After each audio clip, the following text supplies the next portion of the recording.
এটাই তারাশঙ্করের আতুর ঘর। এই ঘরে উনি জন্মেছেন।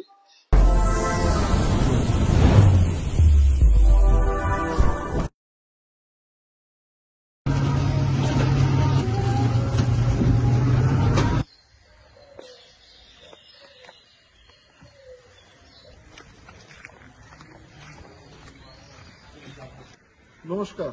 আজকে আমরা যেখানে দাঁড়িয়ে আছি দেখতে পাচ্ছেন আমাদের পেছনে একটি বাড়ি দেখতে পাচ্ছেন।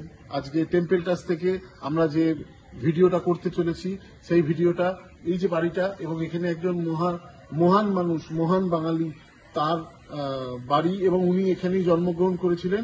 এই জায়গাটাই আজকে আপনাদের ঘুরিয়ে দেখাবো। আজকে আমরা দাঁড়িয়ে রয়েছি যে মহান মানুষের কথা আমরা বলছিলাম, তার জন্মভিটের সামনে, তার বাড়ির সামনে। তিনি হচ্ছেন আর কেউ নয়, আমাদের বিখ্যাত একজন বাঙালি তারাশঙ্কর বন্দ্যোপাধ্যায়। আমরা এসে গেছি তারাশঙ্কর বন্দ্যোপাধ্যায়ের বাড়িতে। আমরা আপনাদের নিয়ে যাচ্ছি তারাশঙ্কর বন্দ্যোপাধ্যায়ের বাড়িতে, এবং আজকে ঘুরিয়ে দেখাবো তার আতুর ঘর, যেখানে উনি জন্মেছিলেন। এবং আজকে এই জায়গা কিন্তু একটা হেরিটেজ প্রপার্টি। আপনারা দেখুন, নিশ্চয়ই আপনাদের ভালো লাগবে। আজকে আমরা এসে গেছি তারাশঙ্কর বন্দ্যোপাধ্যায়ের নিজের বাড়ি, নিজের ভিটে বাড়ি, যেখানে উনি জন্মেছিলেন। এই হচ্ছে সেই আতুর ঘর। এই আতুর ঘর আমরা ঘুরিয়ে আপনাদের দেখাবো। এবং এর পাশে রয়েছে যে এই যে দোতলা বাড়িটি দেখতে পাচ্ছেন, এই বাড়িতেই ওনার জীবন কেটেছে, এই বাড়িতেই উনি থাকতেন, এই বাড়িতেই ওনার সমস্ত কিছু। আমরা এসে গেছি সেই তারাশঙ্কর বন্দ্যোপাধ্যায়, যিনি বিখ্যাত একজন বাঙালি, ওনার জন্মভিটে, ওনার আতুর ঘর। দেখুন, আপনারা দেখতে পাচ্ছেন তারাশঙ্করের আতুর। আপনারা আসুন আমাদের সাথে, আমরা ঘরের মধ্যে প্রবেশ করছি। এই সেই ঘর, এই সেই আতুর ঘর, যেখানে তারাশঙ্কর বন্দ্যোপাধ্যায় জন্মগ্রহণ করেছিলেন। এসে গেছি আমরা এই আতুর ঘরের মধ্যে, যেখানে উনি জন্মগ্রহণ করেছিলেন। এই সেই মাটির বাড়ি, এই সেই পুরনো, এত বছরের পুরনো বাড়ি। এখানে আপনারা দেখতে পাচ্ছেন এই মহান মানুষের, এই মহান বংশের, যে বংশে উনি জন্মগ্রহণ করেছিলেন, সেই বংশ তালিকা। এই জায়গায় এসে, এই আতুর ঘরে এসে, তারাশঙ্কর বন্দ্যোপাধ্যায়ের আতুর ঘরে এসে আমরা গর্ববোধ করছি। এবং আমরা দেখতে পাচ্ছি এখানে পরিষ্কার এত সুন্দর করে লেখা যে ওনার জন্ম এবং মৃত্যু 23শে জুলাই 1898 সালে উনি এই জায়গাতে, এই আতুর ঘরে ওনার জন্ম হয়েছিল। এবং উনি 14ই সেপ্টেম্বর 1971 সালে পরলোক গমন করেছিলেন।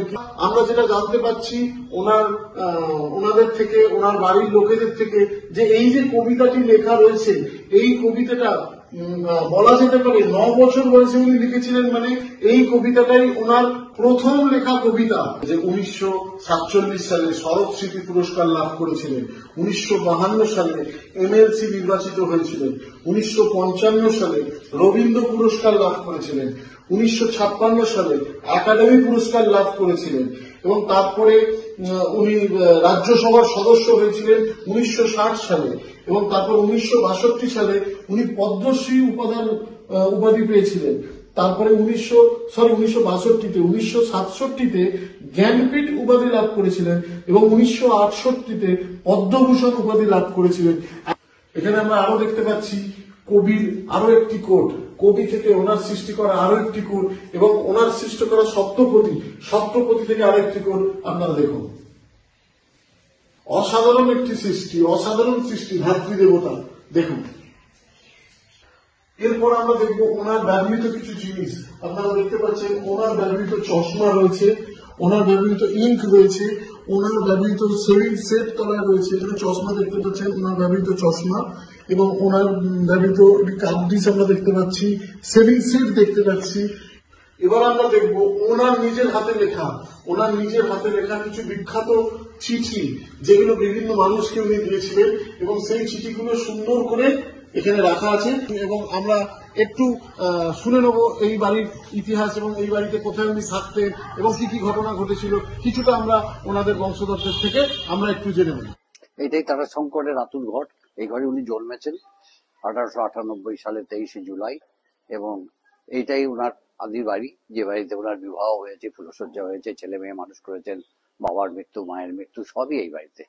কিন্তু প্রথমের দিকে সমস্ত উপন্যাসই তো এইখান থেকে লেখা। 1900 রসকলি যখন লিখলেন, রবীন্দ্রনাথ বলেছিলেন যে তোমার রসকলি আমার রসভঙ্গ করিয়াছে। 1937 সালে যখন নজরুল এসেছিলেন, নজরুল তো ওনারই সমসাময়িক ছিলেন। 1898 তারাশঙ্করের জন্ম, নজরুলের জন্ম 1999 সালে। ফলে ওনারা খুব সমসাময়িক ছিলেন, এবং উনি এসেছিলেন এই আমোদপুরের কাছে বেলে বলে একটা জায়গা আছে, বেগম সাহেবের পায়ে বাত, সেইখানে তেল এবং মৃত্তিকা নেওয়ার জন্য সেই ছোট লাইনে ট্রেন ধরে এসে সন্ধ্যাবেলায় নেমেছিলেন। সেদিন রাত্রে হেজাক জেলে সব ভাই বন্ধু সম্প্রদায়ের সব এবং গ্রামের বহু মানুষজনের সামনে উনি বহু গান নিজে রচনা করে করে গেছিলেন। এবং সব থেকে বিখ্যাত হচ্ছে ফুলরতলার ঘাটে গিয়ে বসে উনি শ্মশানে জাগিতে শ্যামা, সেই যে বিখ্যাত গান, সেই গান উনি ওইখানে বসেই রচনা করেছিলেন। এবং আমার পরবর্তীকালে তারাশঙ্কর যখন সাহিত্যের মধ্যগগনের 60-এর দশকে, সেই সময় লাভপুর অঞ্চলের লোকেরা মানুষজন তখন যারা ছিলেন, তারাশঙ্কর অনেক সময় অনেক সম্বর্ধনা দিয়েছেন। সেই সম্বর্ধনায় কখনো পুনঃপুর, কখনো শৈলজানন্দ, কখনো প্রেমেন মিত্র, কখনো গজেন মিত্র, এক এক সময় এক একজন আসতেন। এবং সব থেকে ভালো লাগতো সেই সময় সাহিত্য সম্মেলনে, আমরাও তখন ছোট ছিলাম এবং আমার দাদারা তখন থেকে উপলব্ধি করতেন। এবং রামপুরের সেই শতবর্ষ প্রাচীন যে নাটমঞ্চ আজও আছে, সেই নাটমঞ্চে উনি অভিনয় করেছেন বিভিন্ন চরিত্রে। তারাশঙ্করের কালিন্দী, রায়কমল, বিভিন্ন বই তারই হাতের লেখা, সেগুলো সমস্ত করেছিলেন।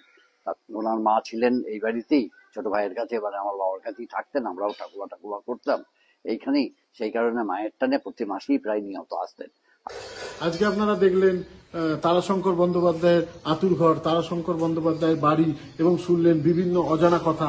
কেমন লাগলো টেম্পল টাচ থেকে আজকে আমরা এই যে ভিডিওটা করলাম আপনাদের জন্য, এই তারাশঙ্কর বন্দ্যোপাধ্যায় ওনার সমস্ত এই বাড়ি, ওনার আতুরঘর সমস্ত কিছু দেখাবার জন্য আজকে আমাদের এই ভিডিও প্রেজেন্টেশন। এটা আপনাদের কেমন লাগলো অবশ্যই আমাদের কমেন্ট করে জানান এবং ভিডিওটি অনেক অনেক শেয়ার করুন। ধন্যবাদ।